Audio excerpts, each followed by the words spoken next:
Good morning, good afternoon, good evening. It's your girl T, and I'm back with another video. All right, so today I'm gonna do a little story time, y'all.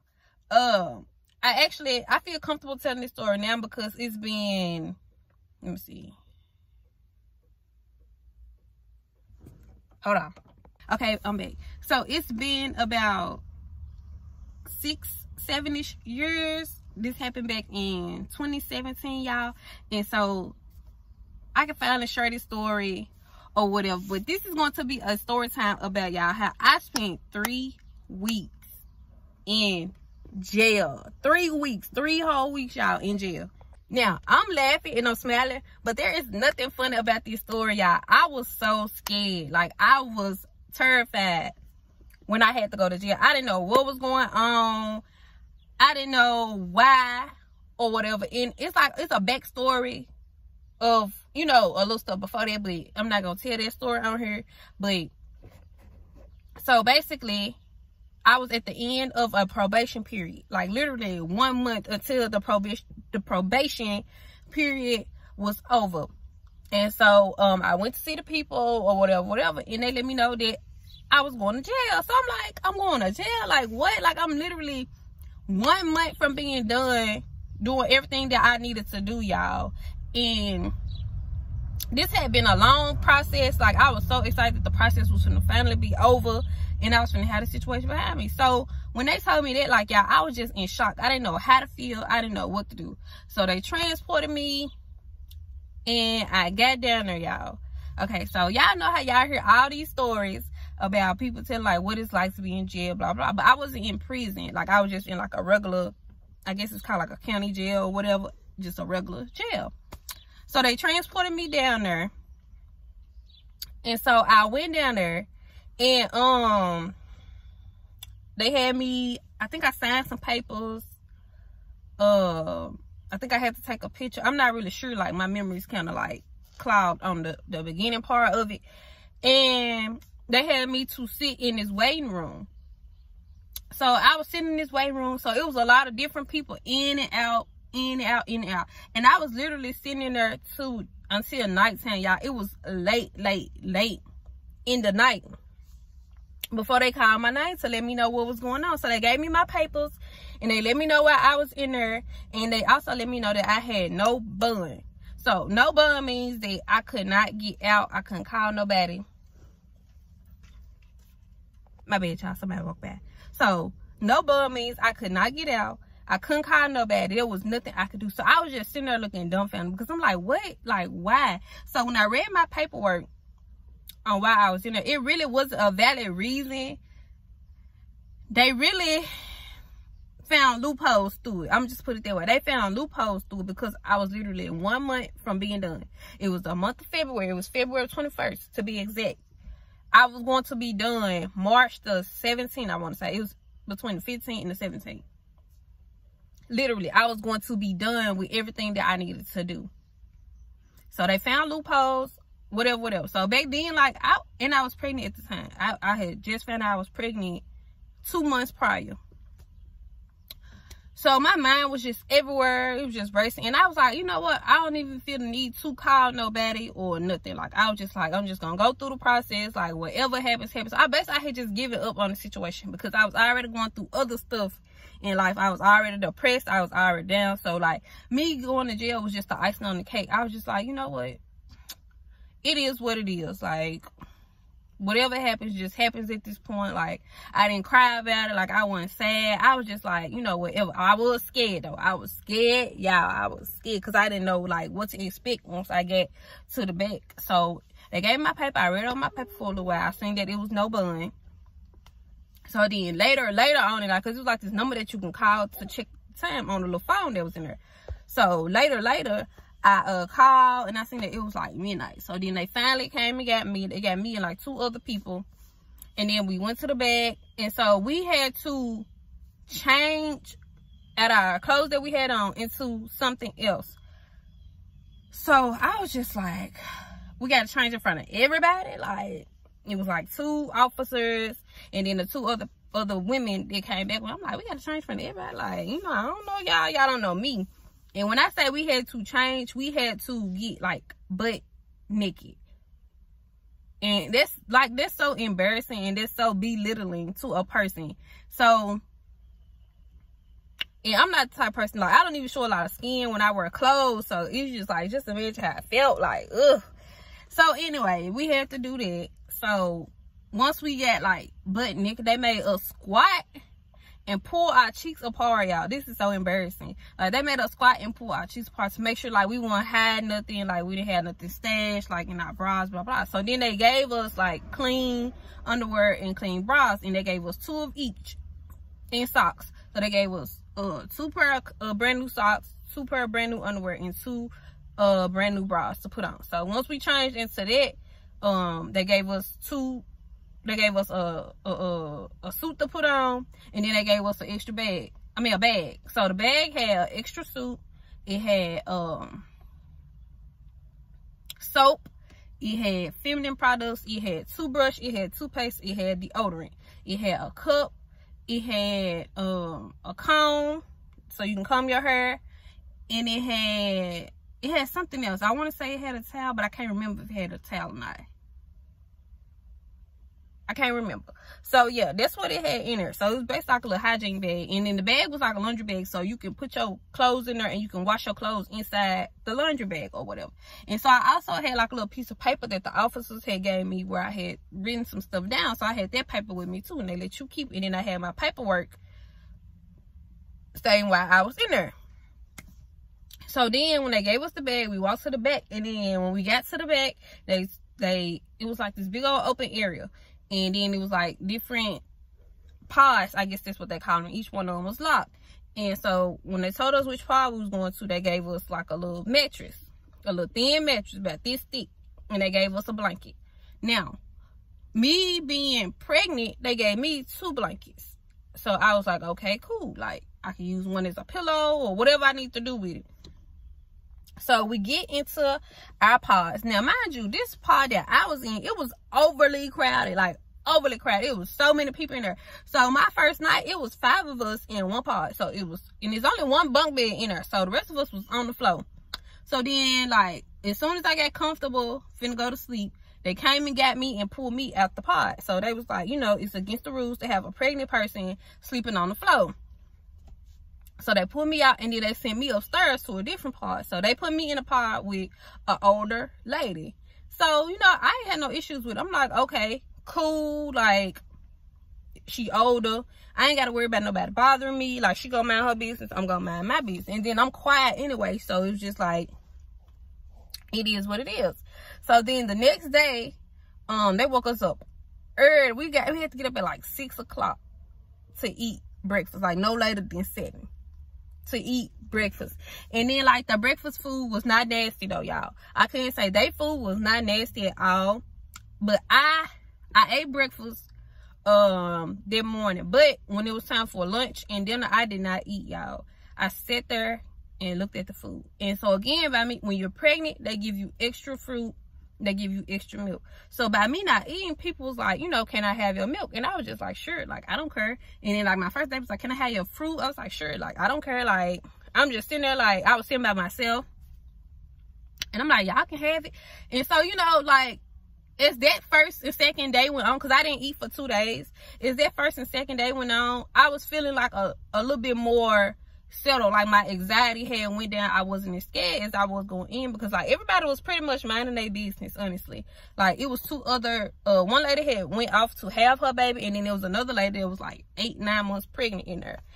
So they also found out I was pregnant too, because they seen that I had extra stuff. And then like, if you pregnant, you don't get chains and stuff shackled to your ankles. So I wasn't shackled to my ankles. When they called for the nurse every morning, they called my name. So I had to go see the nurse every day, and she would check on us, and she made sure we had vitamins and took prenatal pills and stuff like that. Y'all, I was so scared. I did not take the prenatal pills. I would eat my vitamin. I would not take the prenatal pill. And I would not take the other pill that they had for the pregnant women. I would not. And they was like, you know, we can't force you to take it, but we would advise you to take it. And I'm like, no. And even when I went to go see the nurse every day, she was like, you know, the baby is healthy. We can hear the heartbeat. But she was like, are you taking those pills? And I'm like, no, ma'am. I'm like too afraid to take them. Like, I don't know, y'all. I just feel like good morning. I just feel like that they would try to poison me or something. Like, I don't know. I was scared. So, anywho, so around the third day, like, the lady who was in the pod with me, like, she was trying to get me to talk and say a little bit. So, the third day, I ended up eating my food. And I remember, like, when we got back in the cell and stuff, she was like, I see you ate your food today. She was like, I'm proud of you. Like, I know you pregnant. She was like, I'm happy for you because you need to eat. You need to feed the baby and stuff like that. She was like, I didn't want to force you to eat or anything like that. And she was like, I like that you mind your business. You don't bother me. And she was like, I don't have to worry about you trying to get all in my business. And, you know, me and her ended up creating, like, a little bond over the time that I was there. And then come to find out, like, other people in the pod did not like her. I don't know why they didn't like her, but they did not like her. But she didn't bother me. Like, she was okay with me. Like, I stayed to myself. She stayed to herself. She even got into it with, like, the officers or whatever. So, anyway, so, you know, the day is going on. So, commissary come around. Now, mind y'all, like, I didn't have no money on me. Like, I didn't really call nobody on the outside except, like, one person. And, like, after a while, like, because he had all my cards, my phone, blah, blah. And after a while, like, my last week in there, he didn't answer the phone for me. So, like, my first 2 weeks, he would answer the phone. We would talk. That was the only person I would talk to. And I would only call him once a day. Like, I wasn't even calling him every time we went into the what you call. So, anyway, the other ladies in there started, like, connecting with me. Like, I ended up getting my hair done. Like, they called me down. On Saturdays, it was this girl who used to go around. She did hair. She braided her, curl, twist, whatever you needed done. And they would call you down and let you get your hair done one by one. So, I never signed up for this. I never talked about it. But one day, they called my name. They called me down. They was like, come down to get your hair done. And I'm just like, like, that's weird. So, I went down. And she braided my hair up into like a little mohawk and stuff. And then she did like the natural twist on the end of it. It was real cute. And I kept that up for like my last 2 weeks there. So I was like, okay. And then like the pregnant lady, when it was time to pass the books around, stuff like that, she sent a book up to me through the officer. So she sent a book up to me that I could read. And then another lady sent a book up to me that I could read. And it's like, it's crazy because y'all, I was so quiet. I wasn't talking to nobody. But it's like everybody was looking out for me in some type of way. Like, I was eating my food now. Some of them, well, it was this one sandwich that during lunchtime that I would not eat, but I would eat my fruit. Somebody passed me up like Kool-Aid packs and stuff that they used to have. So I was having more than just water. It's the next day, but I'm just here to finish the story. So, all in all, I was just getting like more and more. And I wouldn't say comfortable because I could not be comfortable because it was like literally so boring. Like being stuck behind 4 walls is so boring and so depressing. And I don't understand how people do that. Like, I don't understand how people always get in trouble and they can sit behind those 4 walls like that, because that was the most depressing thing ever. You literally couldn't go nowhere but just walking back and forth in the pod in the 4 walls. Now, you could come out your room, but you just walking around in this big circle around this same place. So, fast forward to like the 3rd week, I want to say. Well, yeah, it had to be the 3rd week. So, they called my name. They came up early in the morning. We ate breakfast. So, then they called my name. So, they called me down. And it was like me. No, I was the only one from out my pod that they called down. So, I went out into the hallway outside of the pod with the officer. And then they called some other girls from out the other pods. So, they was like, y'all come with us. So, they put handcuffs on us. So, we walking down the hallway. We walking all the way down the lobby, through the building, wherever we had to go. So, then they put us in like this little area. And we had to sit and wait. And so after we had to sit and wait, they took us out to the little police vans and they put us on the van and they was like, y'all going to court today. So I'm like, ooh, okay, cool. I'm going to court today. Like, hopefully I get some good news. Like, hopefully I go home. Hopefully they tell me something. So we get to court. We sitting in like this little room with handcuffs on and stuff like that. And we just sitting, wait. So one by one, when they call your name, you go out. So when they called my name, I went out, went into the courtroom, and they basically just said like that I was gonna be going back home and some other stuff in court terms that I had no idea what they was talking about. So then I went out, I had to talk to this man, and he just read, he was like, you know, you did 3 weeks here. You getting out today. What else did he say? He was like, sign these papers and you'll be back on a probation period. Another 3-year probation period. So I was like, my old probation period didn't count for nothing, considering that I only had 1 month left on it. Out of a 3-year time span, I only had 1 month left on it. And I was like, so they don't count for nothing. He was like, no, you basically have to start over. And this time, when you start over, you won't be eligible for your diversion. So I'm like, what? Like, that was really what I was working towards, like, my diversion, because, like, that's the only time I've ever been in trouble in my life. Like, that's the only time I've ever had to deal with anything like this. So I'm like, dang, that's what I was working towards, so I could just put the whole situation behind me and I can move forward. So he was like, no, you basically have to start over, but you're not eligible for diversion. So I was like, okay, you know, whatever. Sign the paper. Then later on that night, I went back to the jail. And then later on that night, they called me to be released. I was so happy because it was so late when they called me. It probably was like 11 o'clock at night. I did not think they was going to call me for release because I'm like, they said I was going home today, but it's not looking like it. And other people, they was like, in my pod, they was like, did you go to court today? I was like, yeah. They was like, that mean you going home. And I'm like, it's not looking like it because they ain't called my name. So around 11 o'clock that night, they called my name. I got released. I finally got in touch with the person that was in the city with me to come and get me, which I had my phone, but my phone was dead. So I couldn't really call or whatever, but I didn't have my ID, I didn't have my wallet, I didn't have none of that with me. So I just had the clothes that I had initially had on, and I had my phone. So fast forward, I ended up getting out. I got to the house and stuff like that. I was just happy to just be out of that. So then, as far as the probation period, like, I moved to my home city, like, I would say 6 months later, I moved to my home city. So I got all my stuff transferred. Y'all, when I got to my home city, I only had to do 3 more months. So mind y'all, they said I had to do the whole 3 years over in the place where I was at, where they started me all over. I get to my home city. Mind you, I had did 6 months, I want to say, of starting over in that city. So then I get back to my home city. I did 3 more months. And they took me off of, because they was saying, like, my paperwork had inaccuracies in it. It wasn't really, like, no specific thing that they explained that they want me to do or nothing like that.